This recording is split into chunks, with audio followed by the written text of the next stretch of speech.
자, 이렇게 더 자세한 내용은 전문가와 함께 알아보겠습니다. 김정기 고려대학교 약학대학 교수 전화로 연결돼 있습니다. 교수님 나와 계시죠? 네, 안녕하세요. 네, 자 미국의 이 대형 제약업체 화이자에서 발표한 내용입니다. 이번 발표 어떤 의미가 담겨 있습니까? 일단 지금 말씀하신 대로 그대로 보시면 될 것 같은데요. 일단 그 백신을 접종받은 사람들 중에 이제 확진자 94명을 분석을 해봤더니 그 중에 위약, 그러니까 가짜 약을 투여받은 사람이 90%고 실제로 백신을 투여받은 사람이 10%다. 이렇게 보면 산술적으로는 한 90%의 방어율이 있다라고 해석을 할 수가 있습니다. 이런 면에서는 뭐 어떻게든 지금 화이자의 결과 중간 결과 보도자료만 보면은 이제 반가운 소식 중에 하나다 이렇게는 보고 있습니다. 네, 그러니까 다시 한번 정리를 해보면 이게 3상 임상 결과였는데 이게 최종 결과는 아니고 중간 값인 거죠?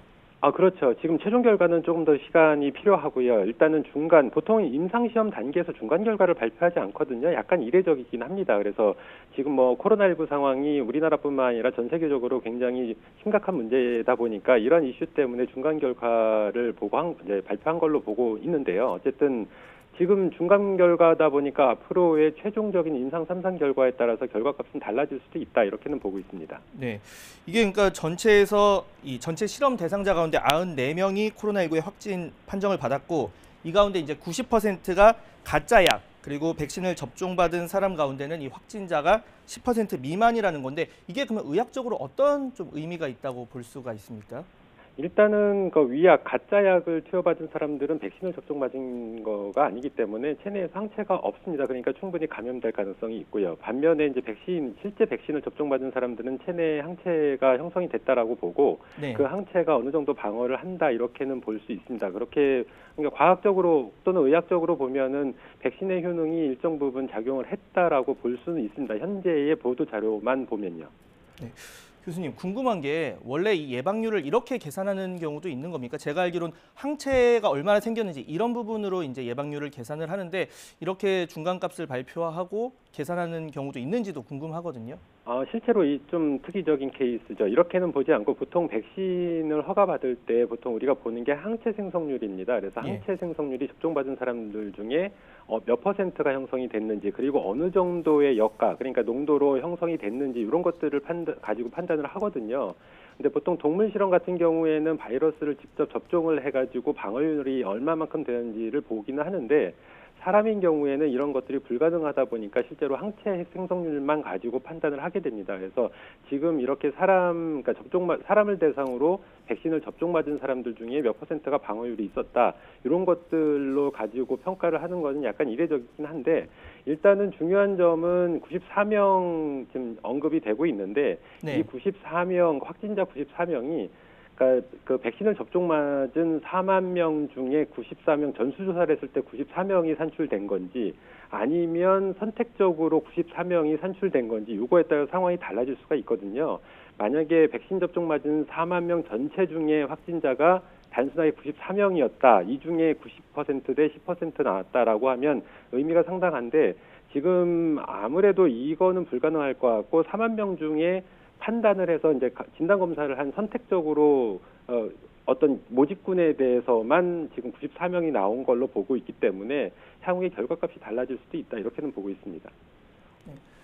그러니까 이 전체 4만여 명 가운데 이제 코로나 확진자가 94명이 전부인지 이 부분부터 지금 궁금한 상황인데 또 이번에 이 발표한 내용 가운데 뭐 백신이 얼마나 이제 오래 가는지 지속하는지 그리고 이 과정에서 나이대별로 뭐 결과물 노년층이나 취약계층은 얼마나 이번에 백신의 효과가 있는지 이런 부분 세부적으로 나오지 않아서 이 측면에 대한 얘기도 나오고 있는데 어떻게 보십니까? 뭐 제일 중요한 부분이 말씀하신 것처럼 보통 임상시험 단계에서는 그러니까 모집군 중에 연령대별 그중에 기저질환이 있는지 유무 등을 종합적으로 판단을 하거든요. 근데 지금은 중간 결과를 신속적으로 발표를 하다 보니까 이런 부분들이 다 생략돼 있고 자세한 자료가 공개가 되지 않고 있습니다. 그래서 이러한 부분은 향후에 좀 종합적으로 검토할 필요가 있다 이렇게 보고 있고 만약에 제대로 항체가 형성이 됐다라고 하더라도 말씀하신 것처럼 보통 코로나19가 자연 감염됐을 때 항체 생성률이 5개월을 넘지 못하는 경우가 많다라고 알려져 있거든요.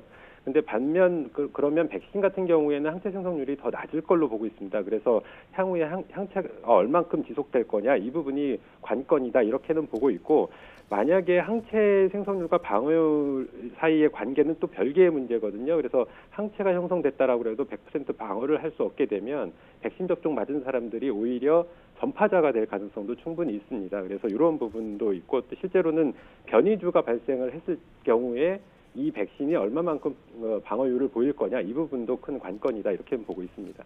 네. 자, 일단 지금 화이자 같은 경우에는 이 미 식품의약국의 긴급 사용 승인을 이제 조만간 요청을 할 예정입니다. 이게 이제 앞으로 본인들 지금까지 보도 자료에 더해서 어떤 연구 결과를 내놓을 텐데 변수 어떤 게 될까요? 일단 가장 중요한 거는 제일 중요한 게 안전성 부분이 아닐까 이렇게는 보고 있습니다. 현재 중간 보고에서 안전성 부분은 아직까지 특이적인 이상 반응이 없다 정도로만 공개를 했지 자세하게 몇 %에서 이상 반응이 나타났고 어떤 이상 반응이 나타났는지에 대한 정보가 공개가 되지 않고 있거든요. 그래서 백신은 치료제랑 다르게 일단 건강한 사람들이 맞는 거다 보니까 가장 중요한 게 효능도 효능이지만 안전성이 가장 중요합니다. 그래서 긴급 승인을 할 때 이 안전성 부분을 실제로 미국 FDA에서 면밀하게 관찰을 할 거다 이렇게는 보고 있습니다. 네. 자, 만약에 이 백신 개발이 순조롭게 진행되더라도 또 이게 상용화 될 때까지는 시간이 많이 걸릴 텐데 특히 뭐 콜드체인 이런 관련한 또 좀 걱정도 나오고 있습니다. 이 부분 좀 설명을 해주신다면요. 일단 뭐 얼마 전에 우리나라에서도 독감 백신 그 콜드체인, 그러니까 저온 유통 과정에 문제가 발생을 하면서 큰 사회적인 문제가 된 적이 있는데요. 예. 지금 독감 백신 같은 경우에는 사백신 형태였습니다. 그렇기 때문에 어떻게 보면은 상대적으로 지금 화이자 백신은 RNA 백신이거든요. 그래서 RNA 백신보다는 조금 더 안정하다 보니까 그럼에도 불구하고 콜드체인 문제가 발생을 하는데 이 말씀드린 것처럼 파이자 백신은 RNA 백신이고 RNA라고 하는 거는 물리화학적인 요인에 굉장히 취약한 특성이 있습니다. 그래서 이 콜드체인 특히 초저온 보관을 해야 되는데 현재 파이자 쪽에서 제시하는 데이터로는 마이너스 70도에서 80도씨에 보관을 해야 된다라고 알려져 있고 네. 이렇다 보니까 유통 과정에서 굉장히 큰 제한점이 있습니다. 그래서 이러한 부분을 근본적으로 해결을 해야지만 실제로 상용화에서 어느 정도 성공적이지 않을까 이렇게 생각하고 있습니다. 마지막 질문 짧게 드리겠습니다. 아까 잠깐 언급을 하셨는데 이 코로나 변이 사례도 나오고 있는데 이게 백신 개발에 주는 영향 없겠습니까?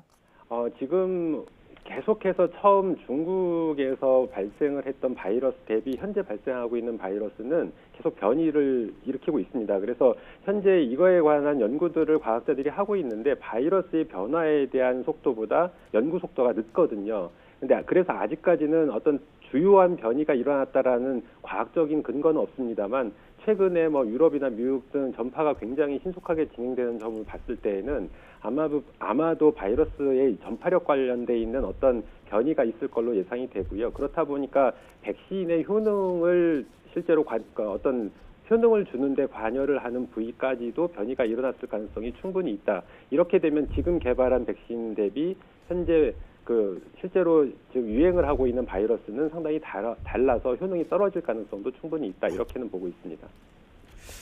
네, 앞서 우리 정부도 오늘 오전 발표에서 이 고무적이지만 너무 섣불리 기대를 하는 건 좀 이제 자제를 해야 하지 않나 이런 얘기를 했는데 앞으로 화이자에서 발표하는 내용 조금 더 지켜볼 수 있도록 하겠습니다.